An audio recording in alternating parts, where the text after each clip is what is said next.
जय श्री राम। शंखनाद में आपका स्वागत है। महाराष्ट्र में एनसीपी के दोनों धड़े, दोनों खेमे जल्द ही एक होने वाले हैं। पवार परिवार का मिलन होने वाला है और इसके लिए दोनों तरफ से लगभग हरी झंडी दे दी गई है। जहां पहले शरद पवार की तरफ से ये मांग उठी, यानी कि उनकी पार्टी के सांसदों, विधायकों और पवार परिवार के अन्य सदस्यों की तरफ से ये मांग की गई कि दोनों परिवारों को एक होना चाहिए, पार्टियों का मर्जर हो जाना चाहिए और अब पुराने मतभेदों को भुला देना चाहिए। वहीं अब अजीत पवार के खेमे से भी इसे लेकर सकारात्मक रुख अपनाया जा रहा है और इस संबंध में सबसे बड़ा बयान आया है, अब तक का सबसे बड़ा बयान, और वो है अजीत पवार की मां आशा पवार का।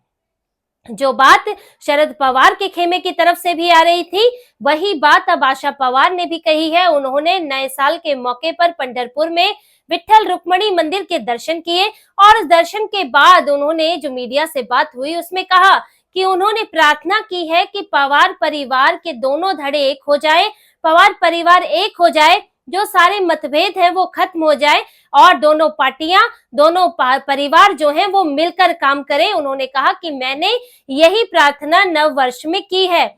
और आशा पवार का ये बयान कोई ऐसे ही नहीं है, क्योंकि राजनीति में कोई भी बयान ऐसे ही नहीं दिए जाते। और देखिए, आशा पवार ने अभी तक इस तरह का बयान नहीं दिया था, उनका राजनीति को लेकर बयान नहीं आता था, लेकिन अब उनका ये बयान आया है जब शरद पवार के खेमे की तरफ से भी इस तरह की मांग उठ रही है। उधर से सुर उठ रहे हैं तो इधर से ताल मिल रही है, यानी कि बहुत कुछ अब पार्टी में होने वाला है, बहुत कुछ पक रहा है। और सिर्फ आशा पवार का बयान ही नहीं, बल्कि एनसीपी के यानी कि अजीत पवार की पार्टी के जो बड़े नेता है प्रफुल्ल पटेल उनके नजदीकी भी हैं और पार्टी के बड़े नेताओं में आते हैं, उन्होंने भी ये बात कही। उन्होंने तो यहाँ तक कह दिया कि शरद पवार को वो देवता स्वरूप मानते हैं और जो भी राजनीतिक मतभेद थे उसके कारण पार्टी अलग हुई थी, लेकिन अब पार्टी को एक साथ आ जाना चाहिए। शरद पवार के लिए हमारे दिल में वही सम्मान है, यानी कि एक तरह से संकेत दिया जा रहा है कि शरद पवार को यहाँ पर लाने से उनका अपमान नहीं होगा,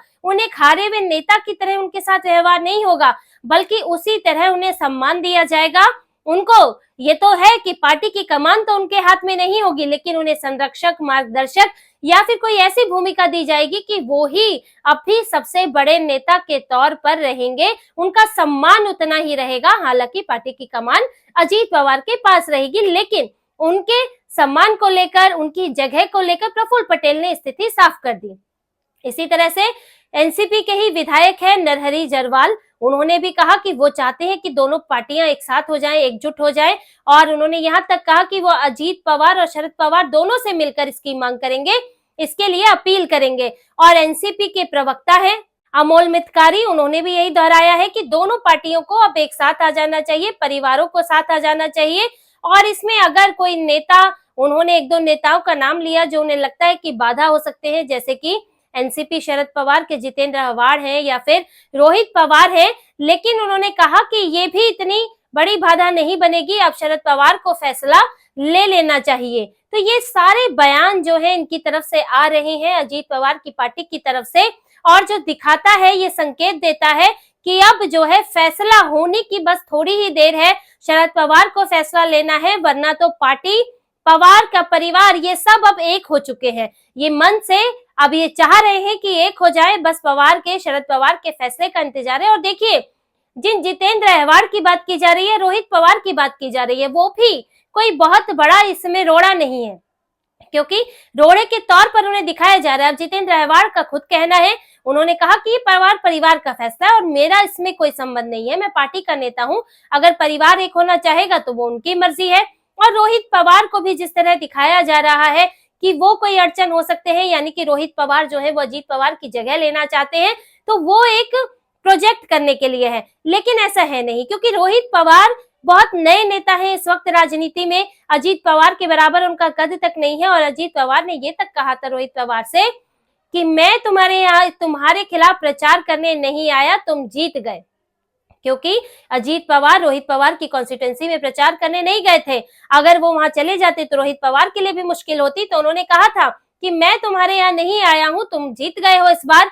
और ये उन्होंने जानबूझ के किया। कहीं ना कहीं पार्टी में ये जगह छोड़ी जाती है, स्पेस छोड़ा गया परिवार के अंदर कि फिर से एक हो सके। और रोहित पवार को, उनको, वो जब तक अजीत पवार नहीं थे वो एक अलग बात थी, तो वो उनकी जगह लेना चाहते थे। शरद पवार रोहित पवार को लेकर आए थे। उनकी अजीत पवार से कोई डायरेक्ट प्रतिद्वंदिता नहीं है, क्योंकि शरद पवार चाहते थे कि सुप्रिया सुले, उनकी बेटी जो है वो पार्टी की कमान संभाले और अजीत पवार जो है इस पर पूरा कब्जा न कर ले कि हर संगठन को हर स्तर से वही संभाल रहे हैं। इसीलिए सुप्रिया सुले को, क्योंकि वो केंद्र की राजनीति करती है, उनको वही कराई भी गई है। तो एक यहाँ पर स्टेट लेवल पर कोई चाहिए था जो कि अजीत पवार के बराबर पार्टी में सुप्रिया सुले का साथ दे सके। तो इसीलिए रोहित पवार को वो राजनीति में लेकर आए, उनको तो अजीत पवार के बराबर खड़ा करने की कोशिश की गई।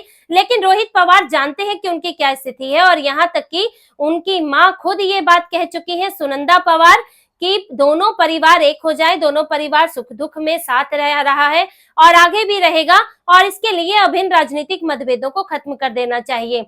और देखिए एक खास बात और है कि यहाँ दोनों तरफ से मांग तो उठ रही है।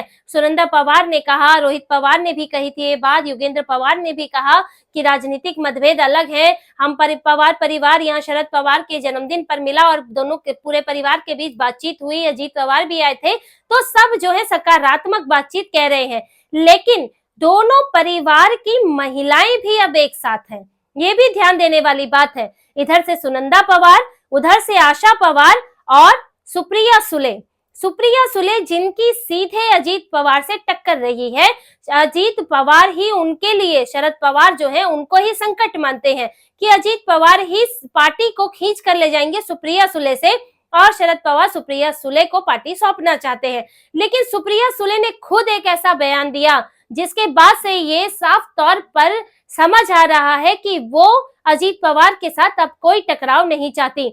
योगेंद्र पवार ने चुनाव हारने के बाद, क्योंकि उन्होंने अजीत पवार के खिलाफ बारामती से चुनाव लड़ा था, तो उन्होंने मतों की पुनर्गणना के लिए अपील दायर की थी कि फिर से गिनती की जाए कि मतों में कोई गलती है कि नहीं। लेकिन योगेंद्र पवार ने बाद में ये आवेदन वापस ले लिया और सुप्रिया सुले ने खुद बताया, योगेंद्र पवार ने नहीं बताया। उन्होंने बताया कि ठीक है आवेदन वापस ले लिया है, लेकिन सुप्रिया सुले ने खुद बताया कि ये आवेदन सुप्रिया सुले के कहने पर वापस लिया गया है। उन्होंने कहा कि मैंने योगेंद्र को कहा कि इस तरह के आवेदन की पुनर्गणना की जरूरत नहीं है जब तक कि कोई ठोस सबूत ना हो, और इसीलिए योगेंद्र ने ये आवेदन वापस ले लिया। और सुप्रिया सुले ने तो बहुत सी बातें कही। उन्होंने तो ये तक कहा कि ईवीएम को लेकर कोई वोटों में गड़बड़ी हो सकती है, वोटर लिस्ट में गड़बड़ी हो सकती है, कोई तकनीकी समस्या हो सकती है, लेकिन आप ये नहीं कह सकते जब तक कोई ठोस सबूत नहीं है कि पूरे ईवीएम में गड़बड़ की जा रही है। आपको इसके लिए ठोस सबूत चाहिए, तकनीकी सबूत चाहिए, वरना तो मैं खुद 4 बार इसी ईवीएम से सांसद बनी हूं, तो मैं कैसे ईवीएम पर सवाल उठा दूं।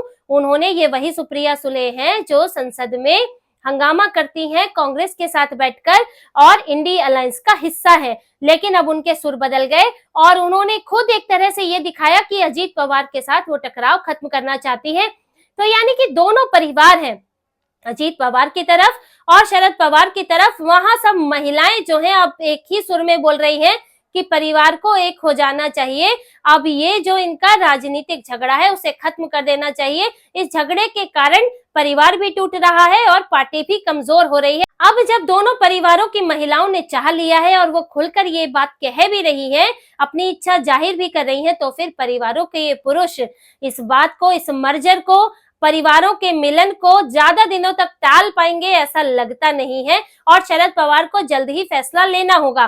देखिए ये सारी बात सिर्फ शरद पवार पर टिकी है और शरद पवार की आगे क्या भूमिका होगी, सुप्रिया सुले का क्या भविष्य होगा, इस पर ही सारा मसला टिका हुआ है। अब शरद पवार इसके लिए भी कोई ना कोई सेटिंग करने में लगे हैं। पीएम मोदी से मिले थे सुप्रिया सुले, क्योंकि केंद्र की राजनीति ही करती हैं। अगर वो एनडीए का हिस्सा होंगी तो उनके लिए एक हमेशा उनके लिए भविष्य अच्छा होगा, राजनीति में उनके लिए जगह होगी।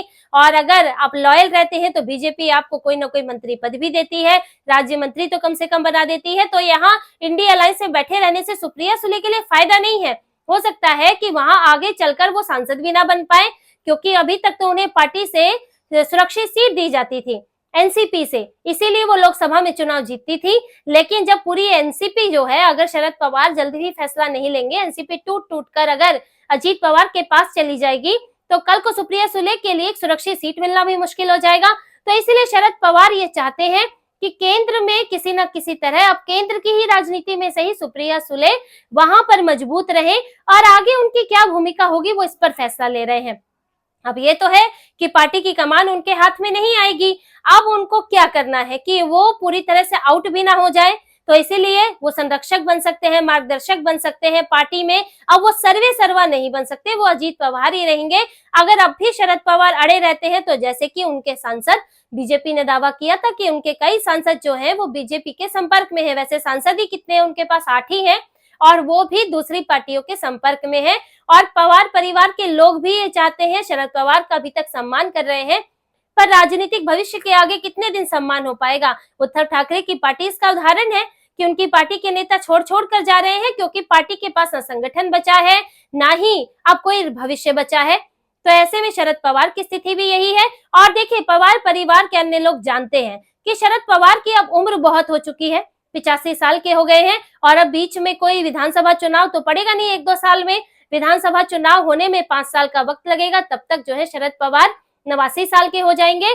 तब उनके लिए राजनीति के थोड़ा सा मुश्किल होगी, अभी काफी मुश्किल हो जाता है, और उनकी सेहत और उनकी स्थिति को लेकर परिवार बेहतर जानता है। इसीलिए फिर पवार परिवार भी खुद ही फैसला लेने को मजबूर होगा। तो अभी दोनों तरफ से हरी झंडी है, दोनों चाहते हैं कि मिलन हो, परिवार मिल जाए, और जो शरद पवार की पार्टी है वो पूरी तरह से एनसीपी का हिस्सा बन जाए, और इसके लिए पूरी कोशिशें हो रही हैं। और ये लगभग तय है, बस एक शरद पवार की हामी की जरूरत है, क्योंकि अजीत पवार की तो हामी है ही। जब तक वो खुला बयान हालांकि नहीं दे रहे हैं, जब तक कि शरद पवार न कह दे। और देखिए, इसमें बीजेपी भी, क्योंकि वो महायुति में है, महायुति भी अड़चन नहीं बनेगी। बीजेपी के भी चंद्रशेखर बावनकुले, जो कि प्रदेश अध्यक्ष है, उन्होंने कह दिया है कि अगर दोनों एनसीपी एक होती है तो उन्हें कोई समस्या नहीं है। उन्होंने भी अपनी तरफ से ये बात साफ कर दी है कि एनसीपी के दोनों धड़े अगर मिलते हैं तो उससे महायुति पर कोई असर नहीं पड़ने वाला, उनको कोई समस्या नहीं है। तो बस अब ये शरद पवार के एक फैसले का इंतजार है, कुछ ही वक्त का इंतजार है, उसके बाद दोनों एनसीपी का विलय होगा और शरद पवार की एनसीपी जो है पूरी तरह से अजीत पवार की एनसीपी बन जाएगी। और फिर दोनों पार्टियां जो है आगे इसी तरह से चुनाव लड़ेंगी। और दूसरा, सिर्फ इतना ही नहीं होगा, ये भी होगा कि सुप्रिया सुले फिर इधर नहीं एनडीए के खेमे में नजर आएंगी।